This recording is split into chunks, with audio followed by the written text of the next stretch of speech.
예, 오늘도 연합뉴스 TV에서 아침마다 국제뉴스 전달해주고 계시는 저희 연합인포맥스 선임 기자 선재규 기자님 나오셨습니다. 안녕하세요. 네.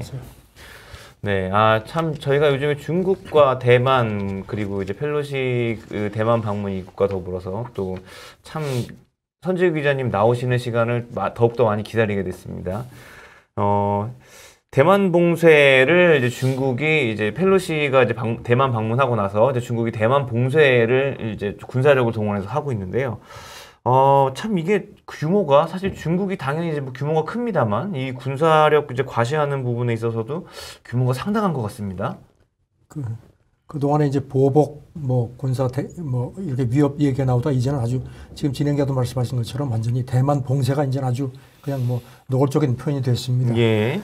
좀 표현이 그렇지만 펠로시가 대만 안 갔으면 중국이 어땠을까 싶을 정도로 지금 기다렸다는 듯이 그냥 아주 그냥 그야말로 몰아치기를 하고 있거든요. 네. 지금 작년 국경절 혹시 기억하실지 모르지만 10월 마지막 날이 10월 4일이었는데 그때도 중국군 항공기가 대만 방공 식별구역에 들어갔거든요. 네. 그때 그랬는데 어제 이제 군사훈련 첫날 스텔스까지 포함해서 100여 대가 넘게 군용기를 동원을 했습니다. 그리고 또 더군다나 대만 해협 중간선 이게 이제 사실상 어떻게 보면 양쪽의 국경 비슷한 건데 네. 그것도 막 들어갔다 나갔다가 막 그런 것도 했고요.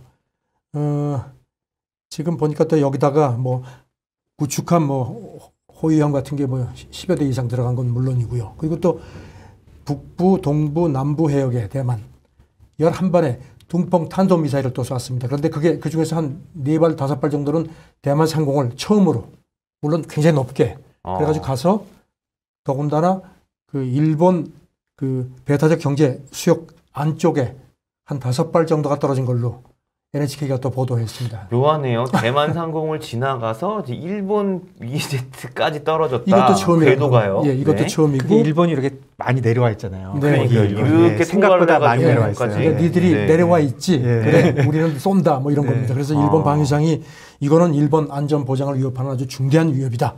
강하게 비난한다 하는데 비난만 해야지 지금 어떻게 할 수가 없는 상황입니다. 지금. 예, 어제 저희가 기자님께서 경제적인 제재는 조금 약할 것이다 그런 얘기 했는데 군사적으로 아주 세게 나오네요.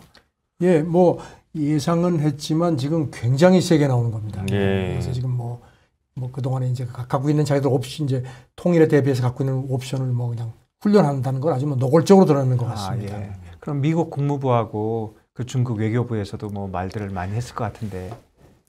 지금 특히 브링컨 미국 국무장관이 이제 좀 주워 담으려고 굉장히 노력하는 모습이 역력합니다.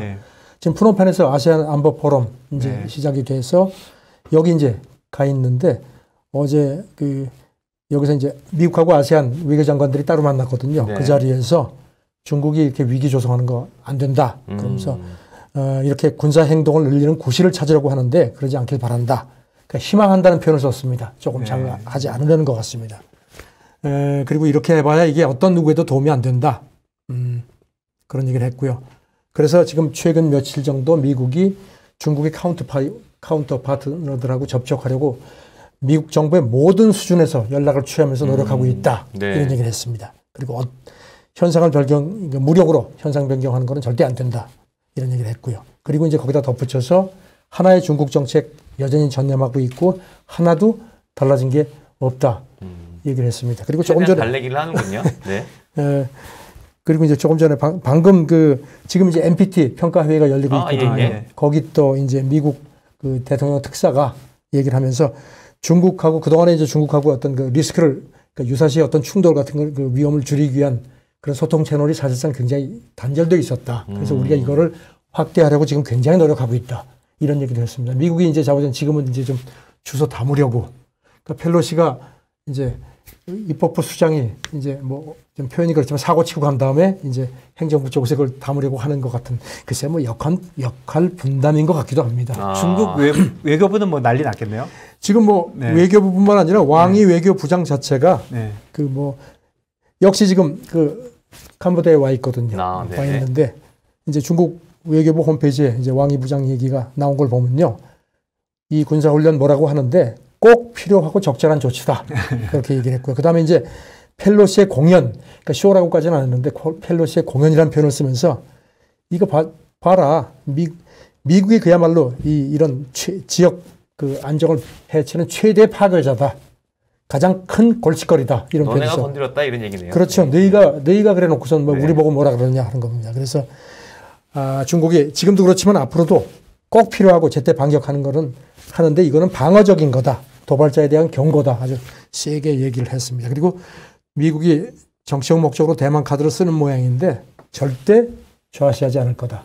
뭐 이런 얘기를 했습니다. 그리고 이제 어제 저녁 때 이제 그 회의하기 전에 이제 저녁들 하면서 이제 얼굴 사귀지 않습니까? 예, 예. 왕이 외교부장이 오긴 왔습니다. 그런데 거기에요? 잠깐 와서 네네. 한 3분 있다가 네. 아무 소리 안 하고 그냥 가버렸습니다. 이제 전에 라브로프 장관이 와가지고 뭐 확 가는 거 하고 비슷하게 했는데 이제 여기 뭐 블링컨 장관 그다음에 일본 하야시 외무상 우리 박진외교 장관도 가 있는데 이제 저녁을 다 했는데 왕이가 지금 아주 나는 굉장히 불쾌하다 그런 표현을 아주 확실하게 했습니다. 예. 그렇군요. 참 이게 그 선희 기자님께서도 방금 말씀해 주셨지만 이게 어쩌면 이제 펠로시와 이게 펠로시가 이제 방문을 하고 이렇게 좀 사건을 만들고 이러는 게 어떻게 보면 역할 분담일 수 있다라는 말씀을 잠깐 해주셨는데 사실 이게 지금은 또 이제 사실 미중 관계가 또 언제까지나 대립하고 그럴 수만은 없잖아요. 그렇죠. 이게 사실은 어떤 이런 큰 이벤트가 있음으로써 또 이런 계기로 해서 또 풀고 또 협력을 또 하고 이런 또 전화위복의 계기를 또 만들 수도 있는 또 그런 경우가 많지 않습니까? 그러니까 계속 그런 식의 조짐이 나옵니다. 월스트리트저널 조금 전에 들어온 보도를 보면은 그 대륙간 탄도미사일 미니트맨 3 그 발사 시험이 이번 주로 예정이 돼 있었던 모양입니다. 그런데 이게 이제 오래전에 계획을 한 거다 하는데 이게 미국 국방부에서 연기를 했다는 그런 보도가 나왔고요. 뭐 지난 3월에도 기억하시겠지만 그 러시아 자극하지 않으려고 그때도 한 차례 연기를 했거든요. 그래서 미국은 지금 어떻게든지 좀 이렇게 하는 것 같은데 중국도 그걸 모를 리가 없죠. 네. 이제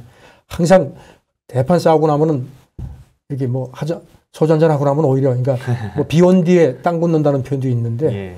물론 뭐 제 바람인지 모르지만 그런 쪽으로 좀 가는 거 아닌가. 예. 절벽에 가서 꽝 부딪히는 거는 두 나라도 바라지는 않을 거니까요. 그렇죠. 네. 서로 좋을 게 없죠. 지금 예. 서로 좋을 게 없죠. 참 이제 그런 부분에서 또 생각을 해보면 아까 이제 그 경제 쪽에 대해서는 군사적으로는 이렇게 굉장히 좀 중국이 세를 과시를 하고 있지만 경제 쪽에 있어서는 그렇게까지 이제 크게 대만을 뭐 그렇게 군사적처럼만큼은 압박을 못하는 모습이 있거든요. 사실 대만이 뭐 반도체도 있고 중국에 필요한 거를 이제 전자제품 같은 거는 생산을 좀 많이 하는 편이죠.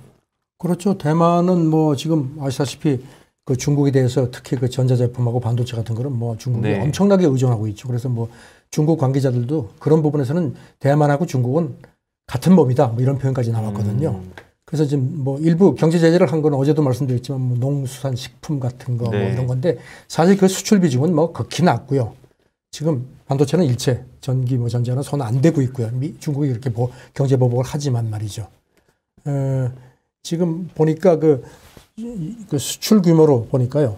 대만 그 집계인데 그 연간 그 이런 그 뭐 지금 이제 제재 대상이 뭐 감귤류 뭐 이렇게 냉동식품 같은데 이런 거는 뭐 아주 뭐 극히 적습니다. 반면에 이제 대만이 중국에 수출하는 그런 반도체 이런 전자제품 비중은 뭐 대만으로서도 굉장히 높고요. 네. 그래서 이게 그리고 이제 아시다시피 지금 중국이 최근에 그 이렇게 계속 IT 같은 거 막 닥달하고 하니까 글로벌 기업들이 많이 이거 안 되겠다 싶어서 이동하는 이제 빠져나온다는 움직임이 있었는데 사실 대만 기업들이 그 중국 본토에 갖고 있는 공장이라든가 투자가 엄청나지 않습니까? 그렇죠. 그래서 네. 중국 입장에서도 지금 그렇게 다국적 기업들이 나가는 추세인데 거기다 대만까지 가세가 되면 자기들도 좋지 않을 거다. 그래서 계속 그렇게 뭐 이러지만 어떤 상황에서는 좀 진정되지 않겠느냐. 그러니까 돌로 자기 발등을 찍겠느냐. 그렇죠. 그런 분석도 나오고요. 그러니까 자해다.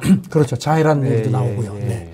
그러니까 결국은 진짜 국가 수준에서 이렇게 기술 같은 게 점점 중요해지는 것 같아요. 어느 나라가 기술을 갖고 있느냐 못 갖고 그래서 있느냐. 경제 안보 얘기 자꾸 나오고 네. 반도체 기술은 특히 또 지금 그 미국이 특히 집중적으로 견제를 하지 않습니까? 네. 그런데 지금 그런 반도체 기술을 갖고 있는 나라 중에 대만이고 또 우리도 거기 끼려 네. 있고요. 네. 그러니까 치퍼 얘기도 네. 그런 의미고 말이죠. 그러니까 세계적인 기술을 이렇게 갖고 유지하고 하는 게 국가적 차원에서도 이제 더욱 중요해지는 것 같습니다. 그렇습니다. 저도 아주 이번에 예. 그렇구나. 네. 뭐 핵무기를 갖고 있는 것도 물론 뭐 북한 같은 네. 경우는 이제 그런 게 예, 자기들이 예. 어떤 억지력이겠지만 네. 이런 이제는 전쟁이 점점 뭔가 충돌이 전부 경제적인 성격이다. 특히 첨단 기술. 네, 네. 그래서 이런 기술력을 갖고 있다는 게 큰 어떤 그 안전에 큰 방편이구나 하는 생각을 하고 있습니다. 그렇죠. 네. 정확한 사실 지적이십니다. 예, 일각에서는 저희가 대표님 말씀드리니까 일각에서는 그런 얘기도 있었거든요. 중국이 대만 통일 얘기 처음 꺼낼 때 사람들이 중국의 반도체가 필요하니까 그 TSMC 통으로 공짜로 먹고 싶어서 저러는 거 아니냐 이런 얘기 하시는 분들도 계셨었거든요. 같은 맥락이죠. 그러니까요. 예, 그래서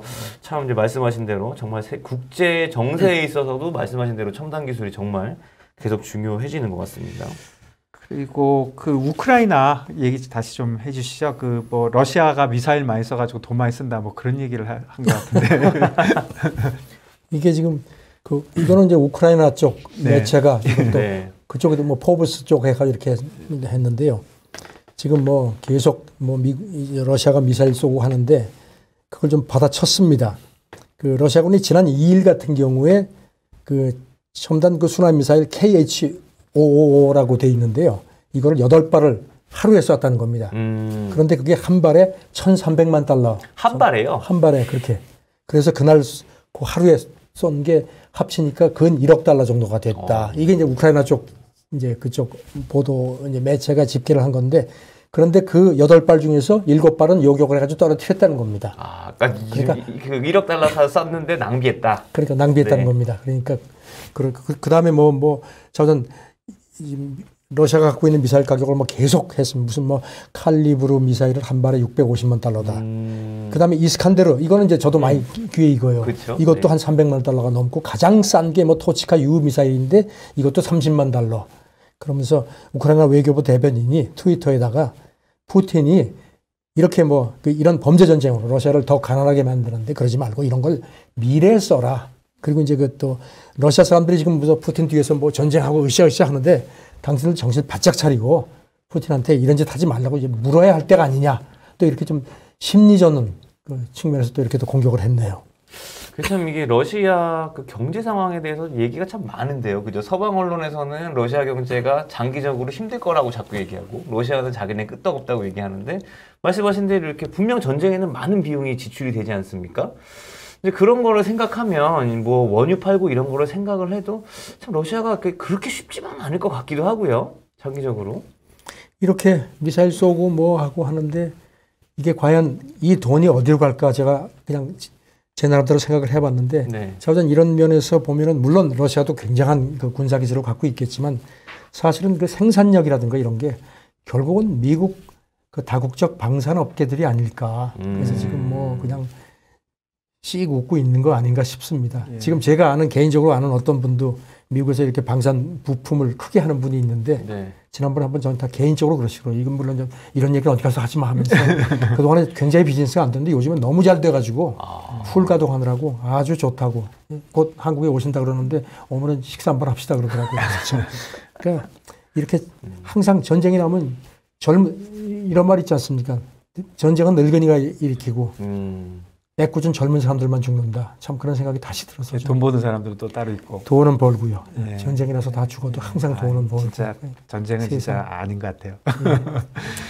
그리고 러시아 그 경제는 저번에 우리 기자님 지적해 주신 대로 그 수출을 하고 뭐 원유 생기고 이런 거를 조금만 볼 게 아니라 통계 자체가 좀 감추고 뭐 글쎄요, 제 생각에 좀 감추고 있는 게 있고 감안을 해야겠죠. 그다음에 수입 쪽에서는 완전히 무너졌기 때문에 경제가 분명히 나쁠 거예요. 그렇습니다. 제 생각에는 그럴 겁니다. 분명히 네. 나쁠 거예요. 예. 지난번에 그러니까 일반 한번 개인들은 엄청 힘들 그런 상황이고 지금 우크라이나나 서방에서 그 푸틴이 아직도 그 국내적으로는 굉장히 지지가 좋은 거죠, 정치적으로.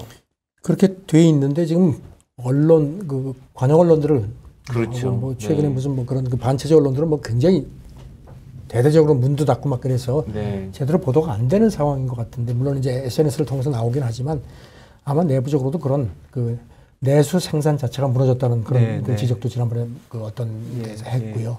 쉽지 않을 겁니다. 지금 그러니까 그래서 지금 뭐 조금씩 나오는 게 그런 어떤 그 뭐 협상 얘기도 자꾸 나오고 그래서 푸틴도 아마 내부적으로 어떤 그런 생각을 하는 모양인데 이제 지금 문제는 11월 선거죠. 예, 미국의 선거입니다. 예. 그 증시하고 좀 연결을 해보면 사실은 이런 얘기하면은 그 사람들이 별로 그 다 그렇게 합의를 이루는 건 아닌데 사실 우크라이나 전쟁 쪽에서 무슨 아주 진짜 아주 혁신적인 아니면 굉장히 크게 이렇게 완화되는 그런 게 나면 증시는 진짜 환호할 거거든요. 그렇죠. 그래서 이게 빨리 끝내야 되는 이슈이면 뭐 확실한 것 같습니다. 사실 분명히 서로 니드가 있는데요. 예, 러시아에서도 선 기자님 말씀하신 대로 장기전으로 끌고 갔을 때 분명히 이런 부분이 부담이 클 테고, 그러니까 출구 전략에 관련된 얘기를 조금씩 흘리고. 벌써 꽤 됐잖아요. 지금 몇 달 된 겁니까? 예. 그또 바이든 같은 경우에도 이제 중간 선거 생각을 하면 뭔가 이렇게 휴전을 갖다 이끌어내서 뭔가 이제 과시하고 싶은 좀. 사실 곡물 수출 재개 같은 경우도 명분은 어떤 무슨 전 세계 뭐 식량난 이런 얘기를 하지만 제가 볼 때는 아주 그 정책 이반자들이 뒤에 앉아서 자기들이 볼 때는 인프레, 예. 뭐 석유 수출 문제도 결국은 그 인프레에 걸리는 거 아닙니까? 그렇죠. 그래서 그걸 가지고서 예. 이게 그러니까 득실차. 물론 이제 그러면서 밖에 나와서 뭐 회견할 때는 뭐 인도주의 어쩌고 하는데 제 생각에는 그런 그 인프레 그다음에 뭐 전에 어떤 뭐 사람이 선거 때 무슨 짓을 못 하냐고 이제 11월 중간 선거 이제 코앞에 와 있는데 결국은 미국의 선거가 어떻게 가느냐가 큰 변수가 아닐까 실질적으로 저는 그렇게 생각을 합니다. 네. 예, 알겠습니다. 이 오늘 잠깐 다른 얘기해서 제가 기사 이렇게 뽑아주신 것 중에 제가 엄청 관심이 가는 게 있는데 그 돼지가 죽었는데 예. 그 심장을 다시 넣어가지고 돼지가 살았다고 하면 그런 뉴스 있잖아요. 이거 좀 예일대에서 그런 거를 실험했나 봐요. 그래서 뉴욕타임스에 이걸 보도를 네. 했는데 좀 어려워가지고 저도 그래도 그냥 그런 거더라고요. 예. 돼지가 죽었는데 네. 1시간이 지났어. 예. 그걸 예일대 연구진이 그거를 살렸다는 겁니다. 살렸다는 지났는데 그걸 살릴 수가 있다고요? 죽었는데 이제 살린 정도가 예. 저도 이제 보니까 이게 네이처지에 그 논문이 올라갔는데요. 이제 혈액 비슷한 특수한 용액을 주입을 해서 1시간 사실 어떤 생물이 그러니까 동물이 1시간이 사람도 그렇지만 1시간이 죽었으면 그건 그게 죽은 게 그렇죠. 아닌가요? 그러니까 심장이 멎은 거죠. 그렇죠. 심장을 멎은 거를 심장도 먹고 뇌 기능도 그 뇌가 다 파괴가 되기 죽고 시작하는 그렇게 거가 됐는데 아닌가? 이거를 네. 특수 용액을 넣어서 살렸다는 겁니다. 그래서 지금 보면은 죽은 돼지 혈관에 이런 용액을 넣자 죽은 세포가 다시 살아나기 시작했다. 그리고 심장이 다시 뛰었고 이제 그리고 간, 신장, 뇌의 주요 기관 세포들이 다시 기능을 발휘하기 시작했다는 겁니다. 그리고 돼지의 몸이 사체처럼 뻣뻣해지지 않았다는 겁니다. 그래서 이 논문의 공동저자 한 사람도 우리도 기대를 했는데 너무 좀 놀라서 흥분했다 이런 얘기를 하는 겁니다. 다만 이제 한 가지 의식이 살아나지는 않았다는 겁니다. 의식. 그건 이유가 그 뇌신경 그 신경 차단제를 넣어서 뇌신경이 활성화되는 걸 막았다는 겁니다. 그래서 다음번 실험에서는 신경 차단제를 넣지 않아가지고 뇌신경이 다시 살아날 수 있도록 그것까지도 한번 해보겠다는. 뭐 엄청난 거 아닙니까? 그러니까 그러면서 이제 여기 대해서 뉴욕 의대 네. 교수 얘기는 이제 신경 차단제까지 안 쓰고 이렇게 뇌 기능 해서 의식 같은 게 살아나게 한다는 건 이거는 죽음과 삶의 의미가 달라지는 거다. 그래서 보통 사람이 죽었다 그러면 그 어르신들 돌아가실 때 둘 중에 하나잖아요. 심장이 멎거나 그렇죠. 숨을 안 쉬거나 그러면 이제 돌아갔었다고 하는 건데 이게 지금 심장을 멎었는데 1시간 있다가 다시 살아난 거잖아요. 그랬더니 또 세포가 다른 게 살아난다? 네. 지금 여기 설명은 그렇습니다. 예. 그래가지고 이제 도대체 그럼 이런 실험을 이걸 왜 하느냐 했더니 목적은 이제 장기 이식. 장기 이식할 때 이제 장기를 이제 떼어내서 그거를 이제 하는데 이제 이게 오래 못 가지 않습니까? 그래서 네네. 그거를 좀 더 효율화, 그러니까 어떤 그 사용적인 측면에 그런 걸 보고선 한 것 같습니다. 그랬는데 자기들이 생각한 것보다 더 놀라운 결과가 나타났다는 겁니다. 일단 연구진 얘기는. 네. 그래서 지금 이렇게 되면은 죽음의 정의를 다시 해야 되는 거 아니겠느냐, 뭐 이런 얘기도 나오고요. 무슨 돼지에서 사람으로 가는 데는 오래 걸리겠지만 물론 시간은 많이 걸린다는 겁니다. 그래도 이게 뭔가 이렇게 크게 변하는 것처럼 느껴지네요. 얼마 전에 무슨 미국 영화를 봤는데 이건 실제라는 건데 네. 어떤 목사가 자동차 충돌로 전 그 영화를 봤는데 죽었다가 90분 만에 다시 살아나서 그 기적 뭐 해가지고 영화 뭐 90분간의 뭐 기적인가 그런 해서 이제 거기인데 그래서 그 목사가 나중에 이제 그랬는데 나중에 이제 오랜 세월이 지난 다음에 그 사이에 자기는 천국을 보고 왔다고 해가지고 이제 그래가지고 그게 또 뭐 여러 가지 얘기들이 있는데 저는 이걸 보면서 야, 1시간 이 죽은 돼지를 살렸다는 건데 이게 사실 이렇게 되면 이게 만약에 이것도 사실 어떻게 보면은 이제 증시에도 굉장히 영향을 줄 수 있는 거거든요. 네네. 아닙니까? 저는 뭐 공상 과학 영화 이런 거 좋아하는데요. 이거 진짜 이렇게 되면 누가 죽으면 죽은 사람을 병원에 데려가면 1시간 내에 데려오세요. 그러면 살려드립니다. 뭐 뭐 엄청나네요. 냉동 그렇죠. 보관 뭐 이런 얘기 나오는데 그래서 네. 저는 그래서 뭐 이게 또 유력 학술제도 실리고 말이야 해서 네. 말이죠. 저는 그래서 알겠습니다. 저도 관심 있게 보는데 글쎄요 뭐라고 참 얘기하기가 힘드네요. 놀라운 세상이네요. 관련돼서 네. 뭐 좀 나오면 좀 또 가르쳐 알겠습니다. 주십시오. 저도 관심 있게 네. 보겠습니다. 알겠습니다. 오늘도 저희 국제뉴스, 다양한 국제뉴스 재밌게 전달해 주셔서 감사합니다. 감사합니다. 네, 감사합니다. 네.